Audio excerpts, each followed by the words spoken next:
नमस्कार विद्यार्थी मित्रांनो. आज आपण फायनान्शियल लॉजमध्ये आपले remaining third, fourth and fifth part बघणार आहोत. बघा, हे laws and regulation for international business आहे, देन ॲक्च्युअरीज ॲक्ट आहे आणि युनिट नंबर 5 तुमचा IBC आहे. ते वन बाय वन बघूया. छोटासे युनिट आहेत आणि मी तुम्हाला पॉईंटमध्ये एक्सप्लेन करण्याचा प्रयत्न करणार आहे, कारण तुम्ही स्वतः हे PDF घ्या, तुम्ही स्वतः रीड करा, जेणेकरून तुम्हाला बेटर अंडरस्टँडिंग होईल. हे जस्ट आहे आपलं क्रॅश कोर्स आहे आणि हे क्रॅश कोर्समध्ये आपण इझी वेमध्येच पॉईंट वाईजच काय करतो, आपण स्टडी करत असतो आणि विद्यार्थ्यांना सांगत असतो. बाकी काहीही करण्याचं नाही आहे. आपल्याला जर हाय क्वालिटी वाचायचं आहे, रेफरन्स बुक वाचायचं आहे, actually you can go for it.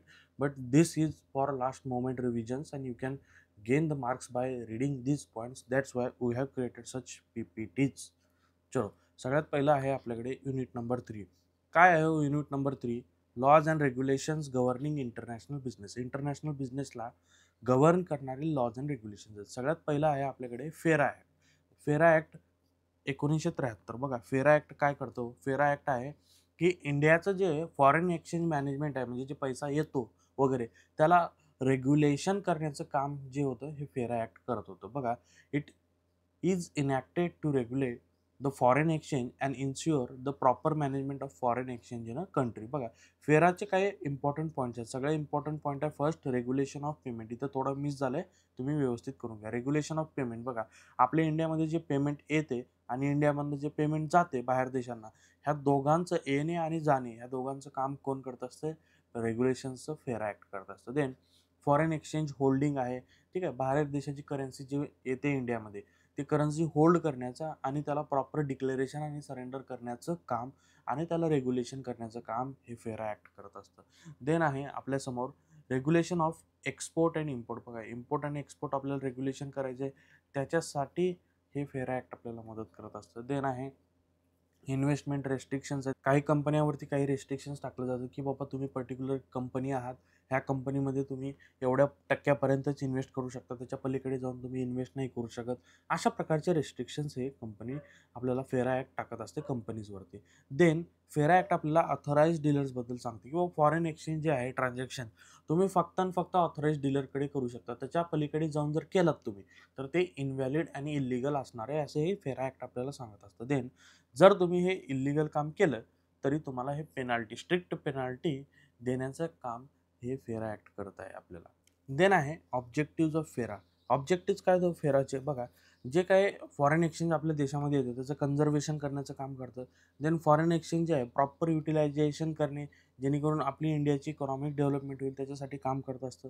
Then control and regulation. बघा, control foreign exchange transaction to prevent drain of currency. बघा, कधी कधी आपली करन्सी काय होते, खूप जास्त असतं, म्हणजे फॉरेन करन्सी येते, आपले इम्पोर्ट एक्सपोर्टच्या ऐवजी इम्पोर्ट खूप जास्त होतं, मग आपल्या त्या इम्पोर्टला देण्यामध्ये पैसे खूप जातात, ते ड्रेन ऑफ करन्सी होते, मग ते कंट्रोल अँड रेग्युलेट करण्याचं काम हे फेरा करतं.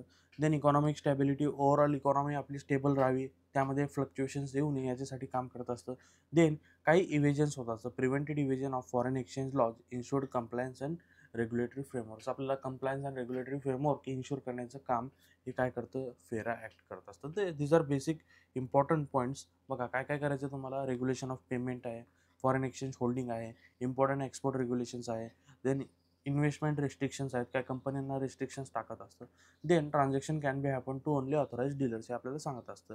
त्यांनी त्याचे ऑब्जेक्टिव्ह आहेत. बघा, आता फेरा ॲक्ट तर 1973चं झालं. काय झालं होतं, हे थोडं ओल्ड झालं होतं फेरा ॲक्ट तुमचं.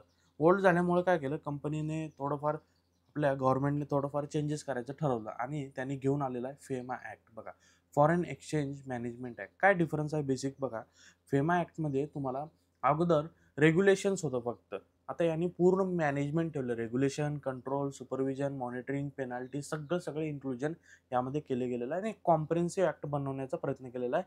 त्याचंच नाव काय केलं त्यांनी? फेरा चेंज करून फेमा केलेलं आहे.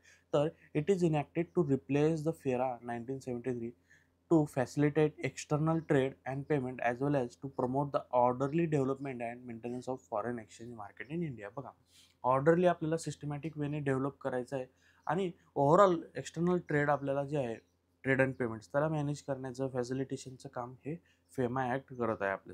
देन आहे what are the features of FEMA act 1999. बघा 1999 हे ॲक्ट घेऊन आलेलं होतं.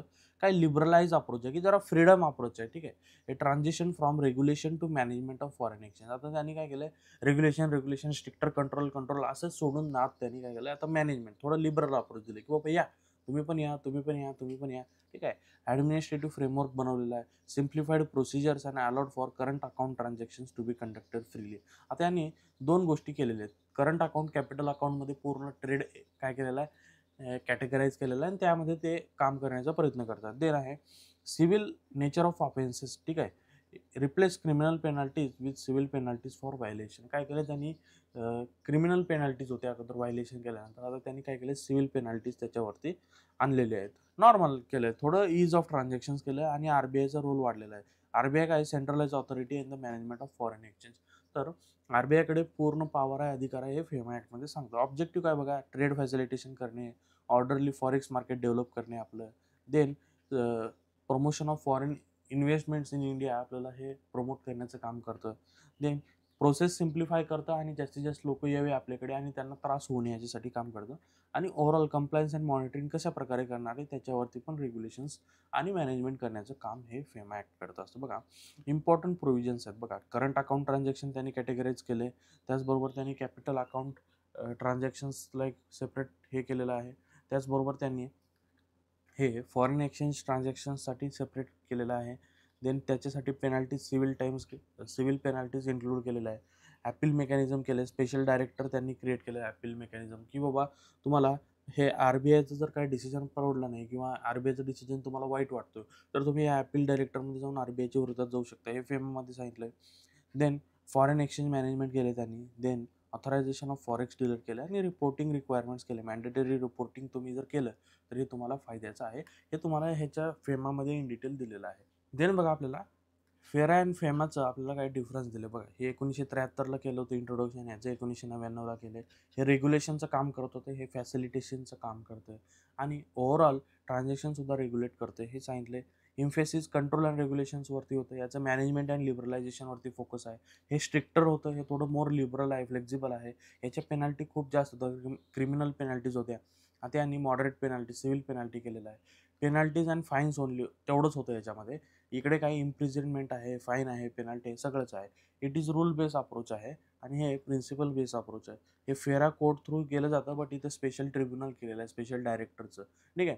त्यानंतर FERA was seen as hindrance to foreign investment India. बघा हे अडथळा समजला जात होता, regulation, stricter regulation, higher penalties, त्यामुळे लोक येत नव्हते आपल्याकडे आणि आपले ट्रेड काय होत होतं, थोडं डाऊन जात होतं. त्यामुळे हे फेमा केलेला आहे to encourage foreign investment and simplifying rules and regulation related to foreign exchange. आता थोडं सिम्प्लिफाय केलं, बाहेरचे लोक यावे आपल्याकडे आणि ट्रान्झॅक्शन वाढवा, इकॉनॉमिक डेव्हलपमेंट व्हावी. इकॉनॉमिक डेव्हलपमेंट झाली, एम्प्लॉयमेंट भेटले की परत सायकल कंटिन्युएशन ऑफ ग्रोथ चालत असते. त्यासाठी हे फेमा आपल्याला खूप इम्पॉर्टंट आहे. चलो, what are the functions of RBI under FEMA. आता आरबीआयचे काही फंक्शन्स दिलेत आपल्याला. बघा सगळ्यात पहिलं regulation and management of foreign exchange. काय आरबीआय हे होलसेल अथॉरिटी आहे, अथॉराइज डीलर आहे. आरबीआय सेंट्रलाइज अथॉरिटी आहे आणि आरबीआय कुणाला काय करायचं, अथॉराइज डीलर कुणाला नेमायचं, हे सगळे कामं हे आरबीआय आपल्यासाठी करत असतं.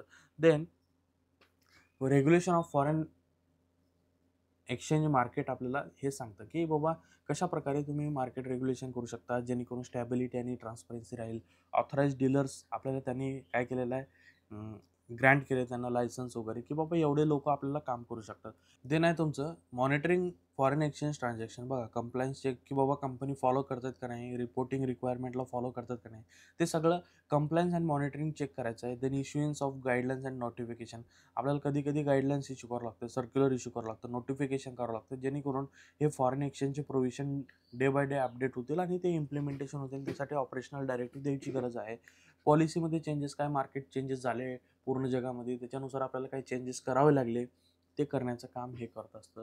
देन आहे facilitating external trade and payment. बघा facilitating external trade and payments. बघा ट्रेड फॅसिलिटेशन आहे, पेमेंट सिस्टीम आहे, हे काम करतं कोण, आरबीआय करत असतं. Then management of foreign exchange reserve. काही पैसा आलेला असतं बाहेर देशाचा, त्याचं पूर्ण मॅनेजमेंट करणे, रिझर्व्ह ठेवणे आणि हे सगळ्या गोष्टी काम करायचं काम कोणाचं आहे, हे आरबीआयचं. हे आरबीआय एवढं काम करत असतं आपल्याला. देन ओव्हरऑल हे काम करून सुद्धा त्यांचं काम आहे oversight of capital account transaction आहे, प्रमोशनल एक्सटर्नल स्टॅबिलिटी आहे, then coordination with government and bodies आहे, अदर बॉडीज आणि डिस्प्यूट रिझोल्युशन. एवढे काम RBI करत असतं. हे इन डिटेल तुम्ही वाचू शकता. यातले तुम्हाला याची नंबरिंग थोडीफार चेक करा. 6, 7, 8, 9. 9 मधले तुम्हाला 5 to 6 व्हेरी इम्पॉर्टंट लक्षात ठेवायचे आहेत. बाकी होऊन जाईल. हे छोटे पॉईंट्स आहेत, तुम्ही इन डिटेल रीड करू शकता. चलो देन आहे आता procedure for setting up offices and branches abroad FEMA. बघा आता फेमा अंतर्गत आपल्याला काय करायचं आहे, ऑफिसेस काढायचे आहेत की बाबा बाहेर देशामध्ये कशा प्रकारे. तर सगळ्यात पहिले याची प्रोसिजर आहे बघा. ॲप्लिकेशन करा ऑथराइज डीलर. ठीक आहे, ऑथराइज डीलर तुम्हाला माहीत असाल. त्यांच्याकडनं बोर्ड रिझोल्युशन घ्या, तुमचं सांगा की बाबा आम्ही काय करणार आहे, कशासाठी करणार आहे. देन तुम्ही फॉर्म A2 आणि नेसेसरी डॉक्युमेंट सबमिट करा तुमच्या ऑथराइज डीलरला. त्यानंतर डॉक्युमेंटेशन करा, तुमचं जे काय पर्पज असेल, एक्सपेन्स असेल आणि एक्सपेक्टेड बेनिफिट्स असतील ते सर्व सांगा. त्यानंतर तुमचं एक अकाउंट काढलं जातं. ठीक आहे, exchange earners foreign currency account. त्यावरनं तुम्ही काय केलं पाहिजे, खर्च केलं पाहिजे. दुसरं अकाउंट तुम्हाला अलाउड नसतं. देन कन्फर्मेशन करायचं तुम्हाला की AD बँक व्हेरिफिकेशन तुमचं ॲप्लिकेशन व्हेरीफाय करतं, डॉक्युमेंट व्हेरीफाय करतं, त्यावरनं RBIला रिपोर्टिंग करतं.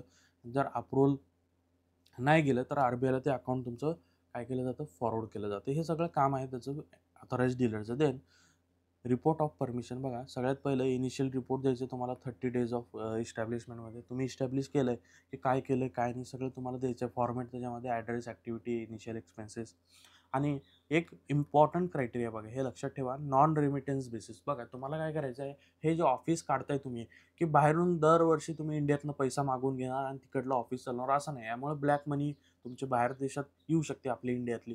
त्यामुळे हे काय केलं, तिथं जर तुम्ही बिझनेस काढत असाल तर इकडून पैसे घेण्याची गरज लागू नये तुम्हाला. सेल्फ सस्टेनिंग तिकडल्या तिकडे लोकल पैसा घ्या आणि तिकडल्या तिकडे बिझनेस चालवा. इकडून इंडियातून ₹1 सुद्धा घ्यायचा नाही तुम्हाला. हे काय सांगतं, हे आपल्याला ऑथराइज्ड डीलरचे काही रूल्स अँड रेग्युलेशन्स आहेत, RBI सांगत असतं. Then validating the need for setting up business. त्याच्यानंतर सगळ्यात इम्पॉर्टंट फायनल स्टेप आहे की काय गरज आहे तुम्हाला बाबा बाहेर देशात हे करण्याची. जर इंडियातनं पैसा घेत असतील तर मग काय उपयोग आहे तुमचा. त्यामुळे त्यांचं ते व्हॅलिडेशन होत नाही, मग रिजेक्ट केलं जातं ॲप्लिकेशन. जर त्यांचं सेल्फ सस्टेनन्स असेल, बाहेर देशामध्ये त्यांना पेमेंट वगैरे येत असेल, तिकडल्या तिकडं लोकल गरजा भागवत असतील, तर त्यामुळे त्यांना काय होणार आहे, व्हॅलिडेशनसुद्धा भेटणार आहे. हे काय प्रोसेस आहे, तुम्ही इन डिटेल इथं वाचू शकता कशाप्रकारे हे प्रोसेस कंप्लीट करायचं आहे. तर हे अशा प्रकारे आपलं युनिट नंबर 3 सुद्धा इथे एंड होतोय. आता युनिट नंबर 4 आहे आपल्याकडे, द ॲक्च्युरीज ॲक्ट 2006. आता हे ॲक्च्युरीज ॲक्ट काय असतं, कशासाठी असतं, कोण रेग्युलेट करतं, हे सगळं आपल्याला बघायचं आहे. बघा व्हॉट इज ॲक्च्युरी. ॲक्च्युरी काय असतो, ॲक्च्युरी कोण नाही, एक प्रोफेशनल असतो. जसं CA आहे तुमच्याकडे, CS आहे, तशा प्रकारे एक प्रोफेशनल असतो, त्याला आपण म्हणतो ॲक्च्युरी. काय, actuary is a professional who applies mathematical and statistical method to assess and manage the risk in insurance, finance and other industry. बघा ह्या सगळ्या इंडस्ट्रीमध्ये काय करतो तो की बाबा मॅथमॅटिकल आणि स्टॅटिस्टिकल मेथड्स वापरून रिस्क ॲनालिसिस करण्याचं काम करत असतो इन्शुरन्समध्ये, फायनान्समध्ये. त्यालाच आपण असं ॲक्च्युरी म्हणत असतो. फक्त हे काम काय असतं, हे रिस्क असेसमेंटवाल्याचं काम असतं. हे ॲक्च्युरी म्हणजे प्रोफेशनल असतात. Actuaries are the experts in evaluating financial implication in uncertain future events, and they use their skills to develop policy and strategies that minimize financial risk and optimize decision making. बघा ते financial risk कमी करण्यासाठी आणि जास्तीत जास्त assess करण्यासाठीच काम हे फक्त ॲक्च्युरीचं असतं. बघा यांची की रिस्पॉन्सिबिलिटीज काय आहेत, की रिस्क असेसमेंट आहे, फायनान्शियल मॉडेलिंग करणे, ठीक आहे, फ्युचर सिनॅरिओ काय येणार आहे, किती तुम्हाला इन्कम येणार आहे, ते सगळं. हे प्रीमियम कॅल्क्युलेटर कशा प्रकारे ठेवायचं, प्रीमियम किती आकारायला पाहिजे बेस्ड ऑन देअर रिस्क, हे सगळं सांगत असतं. देन रिझर्विंग की बाबा फ्युचरमध्ये आपल्याला जर काय गोष्टी आल्या की अनसर्टन क्लेम्स आले भरपूर सारे, ते क्लेम मॅनेज करण्यासाठी काहीतरी रिझर्व ठेवायला पाहिजे. ॲज अ ॲडवायझरी रोल करत असतं की बाबा इन्व्हेस्टमेंट स्ट्रॅटेजी असतील, रिस्क मॅनेजमेंट असेल, फायनान्शियल प्लॅनिंग असेल, याच्यासाठी ॲडवायझरी रोल देत असतं. आणि कंप्लायन्स, ओव्हरऑल कंप्लायन्स होते का नाही हे काम चेक करण्याचे ॲक्च्युरीचं काम आहे. These are the basic rules. What is the actuary and how it works हे तुम्हाला इथं दिलेलं आहे. देन आहे बघा ॲक्च्युरीज ॲक्ट 2006चं. त्यांनी काय केलं, ह्या ॲक्च्युरीजला काही एक मान्यता दिली आणि त्याला प्रोफेशनलायझिंग आणि रेग्युलेशन करण्याचं काम केलेलं आहे त्यानं. बघा it is an Indian law enacted to regulate the profession of actuaries, ensuring standardization, professionalism and accountability within the actuarial community. बघा हे आपल्याला काय केलं यांनी, प्रोफेशन ऑफ ॲक्च्युरीज त्याचं स्टँडर्डायझेशन करणे, प्रोफेशनलिझम मेंटेन करणे, त्याचं काम करण्याचं हे ॲक्टनं केलेलं आहे. चलो त्याची नीड काय बघा, प्रोफेशनल रेग्युलेशन करणे, स्टँडर्ड अँड कॉम्पिटन्सी मेंटेन ठेवायचं आहे, कंझ्युमर प्रोटेक्शन करायचं आहे, हे सगळ्या गोष्टी करायच्या आहेत. तुम्ही इथे शॉर्टमध्ये इन डिटेल वाचू शकता. ठीक आहे. आपल्याला जास्त टाईम नाही आहे, तुम्हाला फटाफट लेक्चर द्यायचं आपल्याला कोशिश आहे. ठीक आहे, चलो. देन इम्पॉर्टन्स काय बघा, हे प्रोफेशनल बॉडी आहे, याला सर्टिफिकेशन लागते, इथिकल प्रॅक्टिस करावं लागतं, रेग्युलेटरी फ्रेमवर्क आहे याचं, आणि ग्लोबल रिकग्निशन भेटावं आपल्याला इंडियामध्ये की आपले ॲक्च्युअलीच खूप चांगले काम करतात. त्यांना रिस्क मॅनेजमेंटचं खूप एक्सपिरियन्स आहे, नॉलेज आहे, आणि ते स्टँडर्ड SOPs फॉलो करून काम करतात. ह्याच्यासाठी आपल्याला जर दाखवायचं असेल, शोकेस करायचं असेल, तर हे आपल्याला इम्पॉर्टन्स त्याचा आहे. तर हे तिथं तुम्ही रीड करू शकता इम्पॉर्टन्स काय आहे. चलो बघा, आता हे कोण रेग्युलेट करतं बघा, Institute of Actuaries of India, AIA, हे एक इन्स्टिट्यूट आहे. हे 2006 मध्ये ॲक्ट अंतर्गत बनवलं गेलेलं आहे. याचं काम काय, regulate and develop the actual profession in India. जसं हे CAचं चार्टर्ड अकाउंटचा इन्स्टिट्यूट आहे, ते पूर्ण CA रेग्युलेट करत असतं, तसंच हे ॲक्च्युरीज रेग्युलेट करण्याचं काम ह्या इन्स्टिट्यूट ऑफ ॲक्च्युरीज ऑफ इंडियाचं काम आहे. हेडक्वार्टर कुठे आहे, याचं मुंबईमध्ये आहे. आणि याच्यामध्ये जे मेंबर्स असतात ते कशाप्रकारे गव्हर्नन्स करतात, की कशाप्रकारे त्यांना निवडलं जातं. 2 प्रोसेस आहेत, इलेक्शन प्रोसेस थ्रू आणि नॉमिनेशन प्रोसेसमधून ते निवडले जातात. हे तुम्हाला ह्याच्यामध्ये क्लिअरली दिलेलं आहे ॲक्च्युअलीज ॲक्ट 2006 मध्ये. तर इन डिटेल वाचू शकते, एवढं काही इम्पॉर्टंट नाही आहे. फक्त तुम्हाला जनरल इन्फॉर्मेशन आहे की बाबा CA, तर CAची जी बॉडी आहे ते आपल्याला CA कंडक्ट करत असते. तसंच ॲक्च्युअलीज हे सर्टिफिकेशन देण्याचं, त्यांची एक्झाम घेण्याचं काम हे ॲक्च्युअलीज इन्स्टिट्यूट करत असतं. चलो, देन आहे आता ॲक्च्युअलीजबद्दल काय रिलेव्हंट सेक्शन्स आहेत. तुम्हाला यातले 5 to 6 सेक्शन्स लक्षात ठेवायचे आहेत, इम्पॉर्टंट पॉईंट ऑफ व्ह्यू एक्झामने. देन तुम्हाला काय आले की explain what is actually and its key relevant provisions, तर त्यावेळेस हे तुम्हाला लिहिता आले पाहिजेत. चला, तर सेक्शन 3 लक्षात ठेवा, सेक्शन 5, सेक्शन 6, सेक्शन 12, सेक्शन 14, आणि त्याबरोबर सेक्शन तुमचं 18. हे 5-6 लक्षात ठेवले ना, झालं काम तुमचं. इथं नंबरिंग चेक करा एकदा. ठीक आहे, थोडंफार आपलं हे PDF काय झाली होती आपली, की लास्ट इयरला बनवलेले लेक्चर्स आहेत आपले, आणि त्याच्यातली PPT आपली जी खराब झाली होती, त्यामुळे आपण याला PPTला परत बनवण्याचं काम केलं. थोडंफार हे कॉपी पेस्टमध्ये काय झालं, जुन्या PDF मधनं हे नंबरिंग थोडी चुकलेली आहे, तर तुम्ही तेवढं समजून घ्या. ठीक आहे, चलो. देन आहे सेक्शन 3 मध्ये इस्टॅब्लिशमेंट अँड इनकॉर्पोरेशन आहे, की बाबा हे ॲक्च्युअलीज ॲक्ट कसं इस्टॅब्लिश झालेलं आहे, त्याची लिगल एंटिटी काय आहे, recognise AIA as a legal entity capable of owning property, entering into contract and being sued. आपल्याला काय हे क्रिएट करायचं लीगल एंटिटी, ती आपलं सेपरेटली वर्क करू शकते. याच्यासाठी हे सेक्शन 3 दिलेलं आहे. त्याचं मेंबरशिप क्रायटेरिया आपल्याला काय करतो, इलिजिबिलिटी डिफाईन करतो, प्रोसिजर्स कशा प्रकारे आहेत, हे सगळं आपल्याला याच्यामध्ये सांगितलं जातं. देन सेक्शन 5 आहे ऑब्जेक्टिव्ह ऑफ इन्स्टिट्यूट. इन्स्टिट्यूटचं ऑब्जेक्टिव्ह काय आहे, कशासाठी इन्स्टिट्यूट काम करत असतं, तर रेग्युलेशन, एज्युकेशन आणि प्रोफेशनल डेव्हलपमेंट ह्यासाठी काम करत असतं. मग प्रोफेशनल ॲक्च्युअलीज तुमचे जे आहेत त्यांना रेग्युलेट करायचं, त्यांचं एज्युकेशन आणि रिसर्च प्रमोट करायचं आपल्याला, आणि त्याचबरोबर तुम्हाला हे प्रोफेशनल डेव्हलपमेंट, हाय स्टँडर्ड मेंटेन करण्यासाठी सुद्धा काम करायचं आहे. देन फंक्शन्स ऑफ इन्स्टिट्यूट बघा, एक्झामिनेशन घेणे, कंटिन्युएशन ऑफ डेव्हलपमेंट ठेवणे, स्टँडर्ड अँड गायडन्स देणे आपल्याला, त्याचबरोबर ॲडवायझरी रोलसुद्धा फॉलोअप करणे, त्यासाठी हे सेक्शन 6 काम करत असतं. चला, सेक्शन 12 आहे मेंबरशिप क्लासेस. कोणते कोणते मेंबर्स असू शकतात बघा, associate member, individual who have passed the certain actual exams and meet the specific criteria are the associate members. Then fellow members काय, individuals who have completed all required exam and have relevant professional experience. बघा, इथे फक्त exam qualify करणारे आणि ते exam plus एक्सपिरियन्सवाले लोक हे तुमचे काय असतात, मेंबर असतात ह्या पर्टिक्युलर इन्स्टिट्यूटचे. देन आहे voting rights and privilege of the members. बघा, voting rights defines the voting rights of different classes of member. Designation आहे entitles member to use designation like associate and fellow of AIA. तर हे तुम्हाला designation use करता येतं. Then professional ethics कशा प्रकारे follow करायला पाहिजे, त्याचं कोड ऑफ कंडक्ट काय, हे सगळं इस्टॅब्लिश करत असतं. डिसिप्लिनरी ॲक्शन, की बाबा एखाद्यानं काय फॉलो केलं नाही तर त्याच्या विरोधात कशा प्रकारे ॲक्शन घेतली जाते.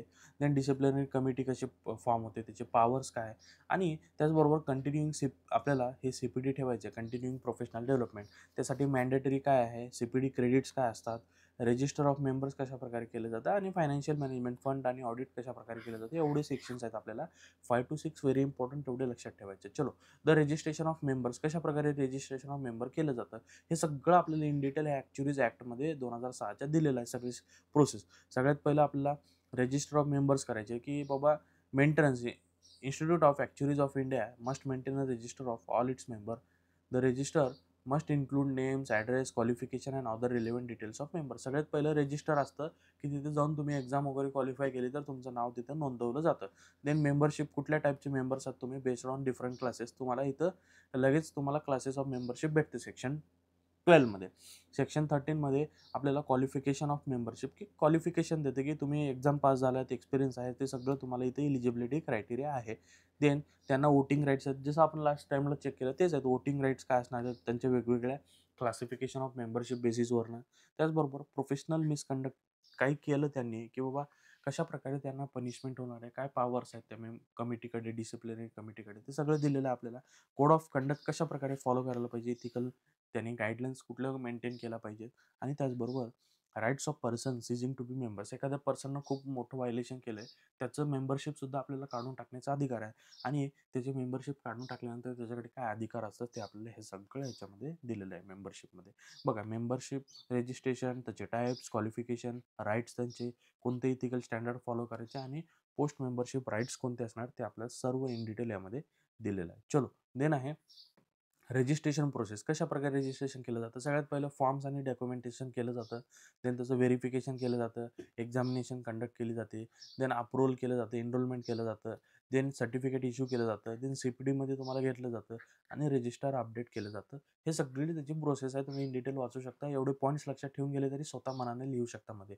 इम्पॉर्टन्स काय? प्रोफेशनल रिकग्निशन भेटणे, स्टँडर्ड कंप्लायन्स फॉलो करणे, रेग्युलेटरी ओव्हरसाईट असणे आणि पब्लिक ट्रस्टसुद्धा आपल्याला गेन करायचं. त्याच्यासाठी हे आपल्याला याची काय गरज आहे.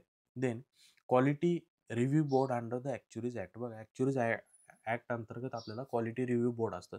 क्वालिटी रिव्ह्यू बोर्ड काय काम करत असतं, त्याचं पर्पज काय, कशामध्ये ते रिलेव्हंट सेक्शन दिलेलं आहे आणि त्याचं इम्पॉर्टन्स काय आपण बघूया. चला, the quality board review board is establish under Actuaries Act to oversee quality of services provided by actuaries and insure adherence to professional standard. बघा, हे काय कुठल्या टाईपची क्वालिटी सर्व्हिस देत आहेत त्याचं सगळं रेग्युलेशन करण्याचं काम हे ॲक्च्युरीज ॲक्टचं क्वालिटी रिव्ह्यू बोर्ड करत असतं, की बाबा तुम्ही कशा प्रकारे क्वालिटी देताय. त्यालाच सेक्शन 26 मध्ये दिलेलं आहे आपल्याला क्वालिटी रिव्ह्यू बोर्ड म्हणून, QRB म्हणून इस्टॅब्लिश केलेलं आहे अंडर द ॲक्ट. चलो, तर इस्टॅब्लिशमेंट काय? It is constituted by central government. Composition काय? Include chairperson as members specified by central government. Function काय? Review quality, compliance and monitoring, recommendation असणे, रिपोर्टिंग असणे, हे त्यांचं काम असतं. ठीक आहे, हे इन डिटेल तुम्ही वाचू शकता. त्याचबरोबर तुम्हाला याचं इम्पॉर्टन्स काय बघा, एकदम स्टँडर्ड क्रिएट करणे, ट्रस्ट वाढवणे लोकांमध्ये आणि ओव्हरऑल गायडन्स आणि इम्प्रूव्हमेंट द्यायचं आपल्याला, तर त्यासाठी हे क्वालिटी रिव्ह्यू बोर्ड काम करत असतं.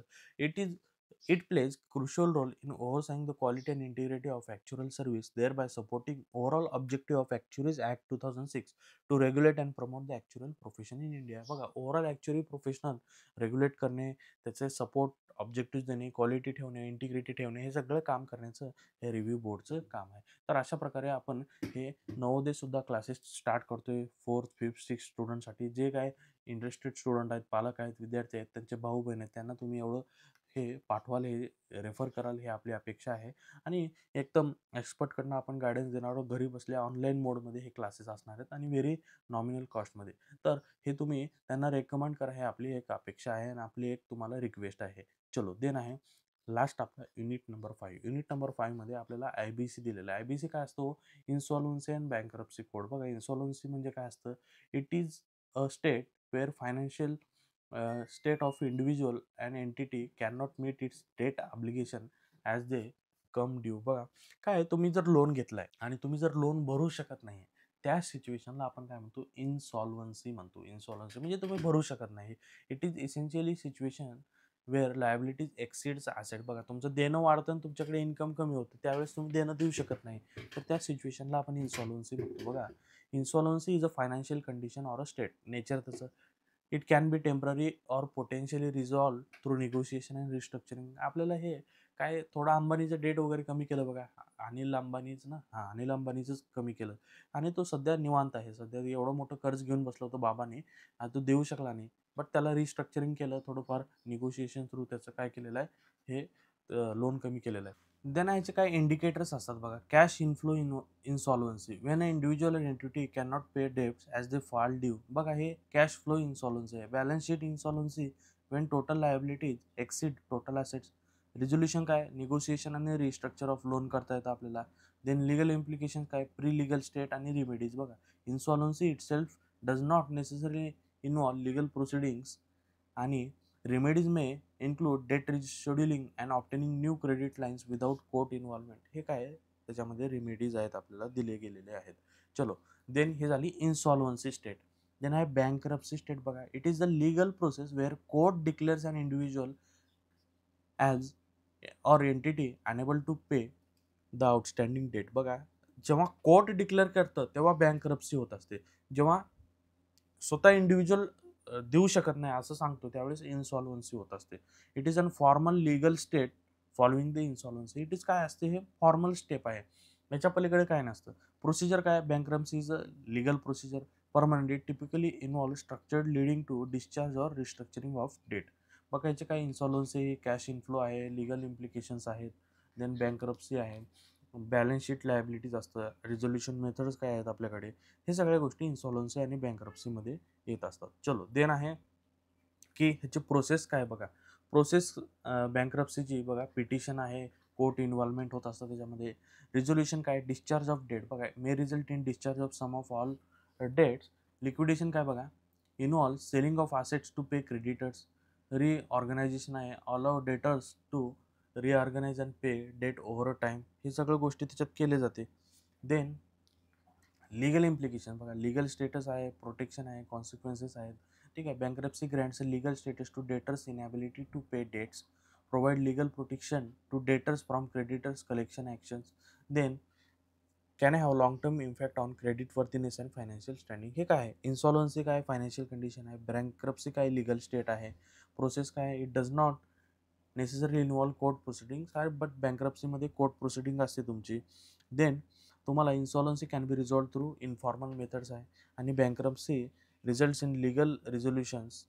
त्याच्यामध्ये लीगल असतं, कोर्टाची भानगडी इन्क्लूड होत असते. Then asset liquidation and debt restructuring येते. इम्प्लिकेशन काय, insolvency can be temporary or reversible. Bankruptcy has more severe and long term implications, financial और तुमचे लीगल असू शकतात. चलो, देन आहे इन्सॉल्व्हन्सी रिझोल्युशन अँड लिक्विडेशन प्रोसेस. बघा, हे व्हेरी इम्पॉर्टंट आहे, तुम्हाला येऊ शकतं IBC प्रोसेस लिहा, इन्सॉल्व्हन्सी रिझोल्युशन प्रोसेस. बघा, इन्सॉल्व्हन्सी रिझोल्युशन प्रोसेससाठी एक लीगल फ्रेमवर्क आहे, गव्हर्निंग लॉ असतं, की IBC 2016 आपल्याला लॉ क्रिएट केलेलं आहे. रेग्युलेटिंग बॉडी कोण आहे, insolvency and bankruptcy board of India, हे रेग्युलेशन बॉडी आहे. इनिशिएशन काय, filing application, can be debtor or financial creditors or operational creditors, कोणीपैकी हे इन्सॉल्व्हन्सी फाईल करू शकतं तुमची. आणि ॲडज्युडिकेटिंग अथॉरिटी आहे national company law tribunal.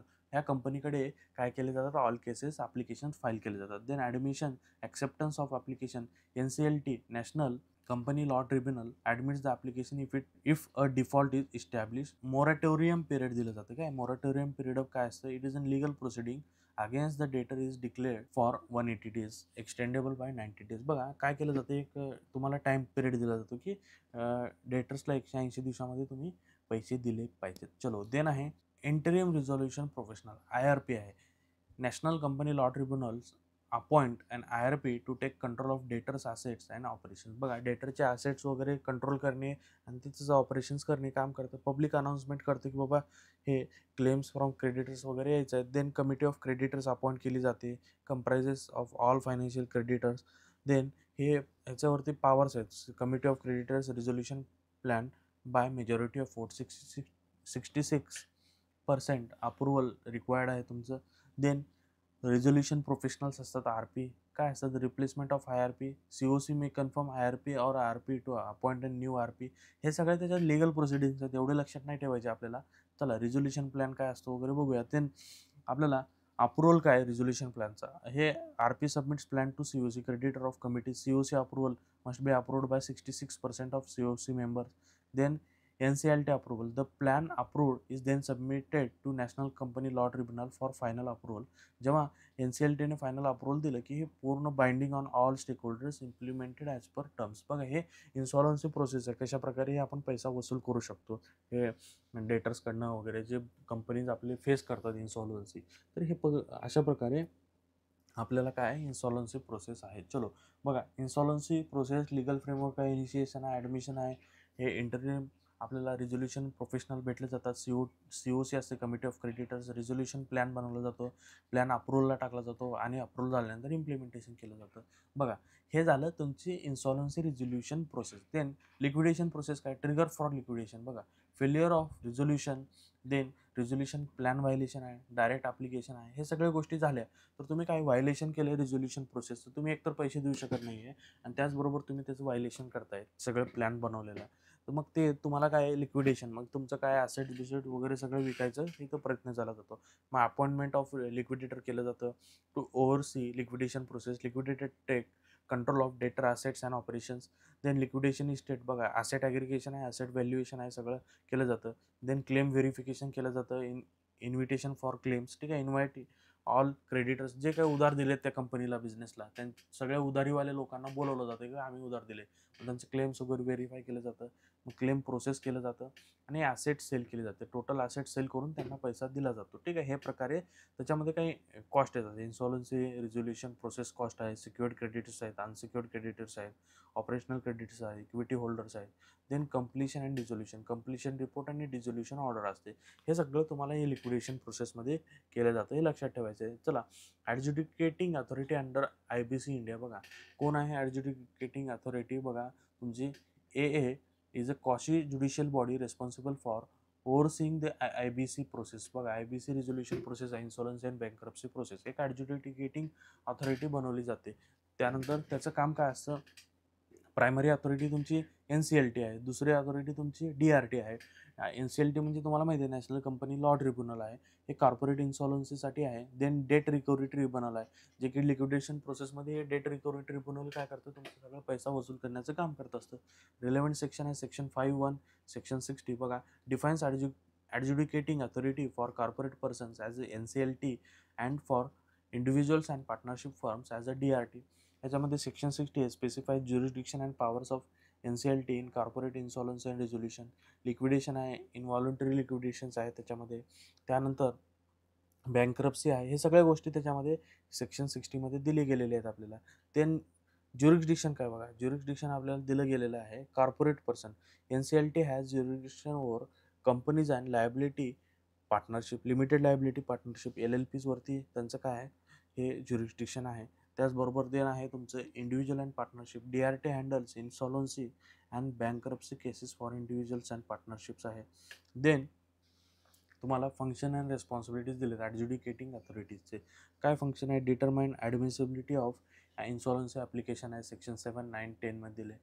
Moratorium declaration आहे. त्याचबरोबर अपॉइंटमेंट ऑफ प्रोफेशनल आहे, अप्रुव्हल रिझोल्युशन प्लॅन आहे ना, ऑर्डर फॉर लिक्विडेशन, जे आपण ऑलरेडी बघितले की ॲडज्युडिकेटिंग अथॉरिटीचं लिक्विडेशन प्रोसेसमध्ये काम कसं असतं. देन प्रोसिजर वगैरे दिले, ॲप्लिकेशन प्रोसेसिंग आहे, हिअरिंग केली जाते त्यामध्ये. देन ॲडज्युडिकेशन दिलं जातं आपल्याला, निर्णय. त्याचबरोबर अपील आणि रिव्ह्यूसुद्धा केला जातो. हे प्रोसेस आहे, एवढी काय लक्षात ठेवायची गरज नाही आपल्याला. हे फक्त त्याचे रोल्स आणि हे तुम्हाला आलं एखाद्या वेळेस की ॲडज्युडिकेटिंग अथॉरिटीबद्दल लिहा माहिती. देन त्याचं रोल डेफिनेशन लिहा, सेक्शन लिहा, ज्युरिडिक्शन लिहा, फंक्शनल लिहा, प्रोसिजरसुद्धा लिहिली तरी शॉर्टमध्ये चालतं. चलो, देन आहे इम्पॉर्टंट फंक्शन्स आहेत. हे तुम्हाला इम्पॉर्टंट फंक्शन लिक्विडेशन प्रोसेस आहे, वॉलंटरी लिक्विडेशन आहे, देन बँकरप्सी प्रोसेस आहे. तर तुम्हाला 14 दिवसामध्ये डिसिजन घ्यायचं आहे. त्याचबरोबर 180 दिवसामध्ये तुम्हाला रिझोल्युशन पिरियड दिला जातो. यामध्ये तुम्हाला बघितलं जातं आणि मॅक्सिमम तुम्ही जर काम करत असाल व्यवस्थित तर तुम्हाला 90 दिवसाचं एक्सटेन्शनसुद्धा दिलं जातं. देन रिसेंट अमेंडमेंट्स वगैरे आहेत, तुम्हाला एवढं लक्षात ठेवायची गरज नाही. की पॉईंट्स बघा, ॲडज्युडिकेटिंग अथॉरिटी, त्याचे ज्युरिडिक्शन, फंक्शन्स, टाईमलाईन आणि अपील, एवढं लक्षात ठेवा. एवढं लिहून आहे तुमच्या ओन लँग्वेजमध्ये, संपला विषय. चलो, देन आहे liability of guarantors under IBC corporate insolvency resolution process, CIRP आपण म्हणतो त्याला. लायबिलिटी काय त्याची? Under IBC act. Role of guarantor, सगळ्यात पहिलं गॅरंटर एक इंडिव्हिज्युअल असतं, ते प्रोव्हाइड्स करतं की guarantee repayment of loan in case of debt, तुमचं काय झालं, डिफॉल्ट झालं. तर हे गॅरंटर आपल्याला दिले. लायबिलिटी ऑफ गॅरंटर काय काय असतं हे तुम्हाला सगळं हे दिलेलं आहे. ड्युरिंग CIRP म्हणजे कॉर्पोरेट इन्सॉल्वन्सी रिझोल्युशन प्रोसेस. तुम्ही रिझोल्युशन प्रोसेस करत असता, कशाप्रकारे कंपनी डबघाईला गेले आहेत, त्यांचे प्लॅन करतो आपण, हे पैसे फेडतात का नाही त्यांच्यासाठी काही दिवस देतो आपण, नाही दिलं तर लिक्विडेशन करत असतो. ही बेसिक प्रोसेस आहे. त्याच्यामध्ये जर कंपनी अशी एखादी गॅरंटरला घेऊन आलेली असेल, इन्शुरन्सवाले टाईप कंपनी, देन त्या इन्शुरन्सवाल्याचं, गॅरंटरवाल्याचं काम काय असतं बघा. Guarantor's liability is coextensive with that of principal borrower. Principal borrower सोबत त्यांचे काय असते, एक को एक्सटेन्सिव्ह त्यांची पार्टनरशिप असते की बाबा प्रिन्सिपल बॉरोवर तुम्ही जे पैसे घेतले देऊ शकत नाही तर मी देतो तुमचे पैसे. Meaning the guarantor is equally responsible for the debt. Relevant section, section 5 subsection 22, section 14 आहे, सेक्शन 60 सबसेक्शन 2 आहे. याच्यामध्ये रिलेव्हंट सेक्शन आहे बघा. सेक्शन 5 काय सांगतं? Defines guarantors as any person who is a surety in a contract of guarantee to corporate debtors. बघा, तो काय करतोय? शुअरिटी घेतो की बाबा कॉर्पोरेट, तुम्ही जे डेटर्सवाल्यांनी डेट घेतले तुमच्याकडनं, ठीक आहे. त्यानं जर समजा भरू शकला नाही डेट तुमचं, तर मी गॅरंटी घेतो की मी भरणार आहे डेट त्यांचं. चला, हे गॅरंटी दिले सेक्शन 5 मध्ये. Impose a moratorium on institution of suits or continuation of pending suit against the corporate debtor. This moratorium does not extend to guarantors. बघा, सगळ्यात पहिलं जे आपण मोरेटोरियम देतो 180 दिवसाचा, की बाबा तुम्ही पैसे भरून घ्या. तुम्हाला टाइम पिरियड देतोय 6 महिन्याचा आम्ही. नाही भरले तर मग आम्हाला शेवटचा ऑप्शन आहे की आता गॅरंटरकडे जा बाबा. गॅरंटर तुझा तू ज्याला ॲश्युरिटी दिला होतास तो पैसा भरत नाही आमचा, तू आता पैसा दे. देन सेक्शन 60 मध्ये सांगतात stipulate that NCLT handling CIRP of corporate debtor will also handle insolvency and bankruptcy proceedings against the guarantors. बघा, सेक्शन 60 मध्ये दिले की आता हे जर प्रिन्सिपल डेटर तुमचा पैसा देत नसेल तर गॅरंटरकडे जातो. आता गॅरंटरला हँडल करण्याची प्रोसेस तुमची CIRP मध्ये दिलेला आहे आणि CIRP मध्ये प्रोसेस हे सेक्शन 60 मध्ये दिलेलं आहे. तुम्हाला लक्षात ठेवायचं आहे थोडंफार. चलो, को एक्सटेन्सिव्ह लायबिलिटी आहे. को एक्सटेन्सिव्ह म्हणजे सोबत असते त्याच्या. डेटर प्रिन्सिपल जे आहे त्यांनी घेतले, त्याला श्युरिटी आणि दिलेली आहे म्हणजे को एक्सटेन्सिव्ह झाले. No moratorium for guarantor. बघा, गॅरंटरला मोरेटोरियम नाही की बाबा तुम्ही एवढ्या दिवसाची तुम्हाला कालावधी देतोय भरून घ्या, असं नाही. इमिडिएट भरायचं तुम्ही गॅरंटी घेतली, फटाफट भरून टाका. देन सायमल्टेनियस प्रोसिडिंग्स होऊ शकते तुमच्या अगेन्स्ट, ठीक आहे. किंवा मल्टिपल कोर्टामध्ये तुमचे प्रोसेस होऊ शकते. हे सायमल्टेनियस त्याचे की प्रोव्हिजन्स आहेत. चलो, सुप्रीम कोर्ट हिसार स्टील केस आहे. हिसार स्टील केस आहे, त्यामध्ये supreme court of India in the Isar Steel case clarified that the approval of resolution plan does not discharge the liabilities of personal guarantors of corporate debt. बघा, ह्याच्यामध्ये liabilities of personal guarantor of corporate डेटर ह्याच्यामध्ये approval तुम्हाला सांगितलेलं आहे, does not discharge the liabilities of personal. बघा, म्हणजे ह्याच्यामध्ये हे जे गॅरंटर्स असतात ना, यांचे लायबिलिटी तुम्हाला काढून टाकता येत नाही. गॅरंटी घेतले तुम्ही द्यावं लागेल काही ना काही. तर हे सुप्रीम कोर्टात सांगितलं. तर State Bank of India versus Ramakrishnan case आहे. Supreme court rule that moratorium under section 14 does not apply to guarantors. बघा, इथे आपल्याला जे दिले गॅरंटरला काही मोरेटोरियम पिरियड नसतो, एवढ्या दिवसात भरा कालावधी वगैरे. चला, इम्प्लिकेशन फॉर गॅरंटर बघा, इंडिपेंडंट लायबिलिटी आहे, no discharge of resolution plan आहे आणि ॲसेट रिकव्हरी तुमची केली जाऊ शकते. देन रिझोल्युशन प्लॅन काय, इन्क्लुजन प्लॅन आहे, क्लेम्स अगेन्स्ट क्रेडिटर्स आहेत, इम्पॅक्ट ऑफ गॅरंटी काय, कंटिन्युइंग लायबिलिटी आहे, लिगल ॲक्शन सुद्धा होऊ शकते. हे काय तुम्हाला इम्पॉर्टंट पॉईंट्स आहेत, हे लक्षात ठेवायचं आहे. यातले तुम्हाला काय 5 to 6 पॉईंट्स व्हेरी इझिली लिहायचं काम करायचं. जेव्हा तुम्हाला लायबिलिटी ऑफ गॅरंटर्स आलं तर हे लिहायचं. बघा, गॅरंटरचा रोल काय असतो, त्याचे सेक्शन्स काय आहेत, की प्रोव्हिजन काय असतो. व्हेरी इझी आहे. एखादं केसचे सुप्रीम कोर्टाचं द्या की ह्याला सपोर्ट करतं की गॅरंटरला कोणी मदत करत नाही. गॅरंटरवाल्याचं काम आहे की तुम्ही गॅरंटी घेतली तर गॅरंटी द्यावी लागेल तुम्हाला. त्याने त्याचे इम्प्लिकेशन्स काय होतात, त्याचा प्लॅन कसा होतो आणि त्याचा इम्पॅक्ट काय गॅरंटरवर ते लिहायचं आहे. बघा, इन शॉर्ट लिहिलं आहे, गॅरंटरची लायबिलिटी को एक्सटेन्सिव्ह असते तुमच्या कॉर्पोरेट डेटरसोबत. यांना मोरेटोरियम नसतो, ठीक आहे. सायमल्टेनियस प्रोसिडिंग्स होते यांची, लिगल प्रोसिडिंग्स असे. सुप्रीम कोर्टाची रिलिंग आहे की liabilities are not discharge by resolution plan. बघा, गॅरंटरचे लायबिलिटीज तुम्ही डिस्चार्ज नाही करू शकत रिझोल्युशन प्लॅनमध्ये. कॉर्पोरेट डेटरला तुम्ही निगोशिएशन करू शकता, रिझोल्युशन प्लॅन करू शकता, रिस्ट्रक्चर करू शकता, बट गॅरंटरला काही तसं फॅसिलिटीज अवेलेबल नाहीत. सुप्रीम कोर्टानं कन्फर्म केलेलं आहे. चलो, resolution plan may address the guarantor liability but require specific provision and approval. But कधी कधी तुम्हाला स्पेसिफिक प्रोव्हिजन्समध्ये रिझोल्युशन प्लॅन करून बोर्डाचा अप्रूव्हल घेऊन तुम्हाला करता येतं.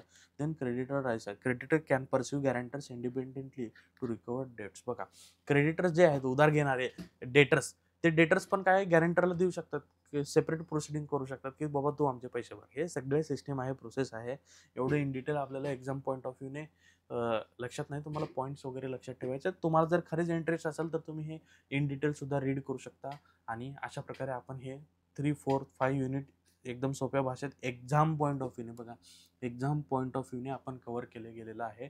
आणि तुम्ही व्यवस्थित लिहा. All the best. Thank you very much. भेटूया नेक्स्ट सेशनला. आणि असंच आपलं रिकमेंडेशन करत चला. आपण हे एक्झाम टाईम जवळ आल्यामुळं काय केलेलं आहे, हे रिक्वेस्टवरनं बऱ्याच स्टुडंट्स आपले त्यांच्या रिक्वेस्टवरनं आपण काय केलेलं आहे, व्हिडिओ बनवलेला आहे.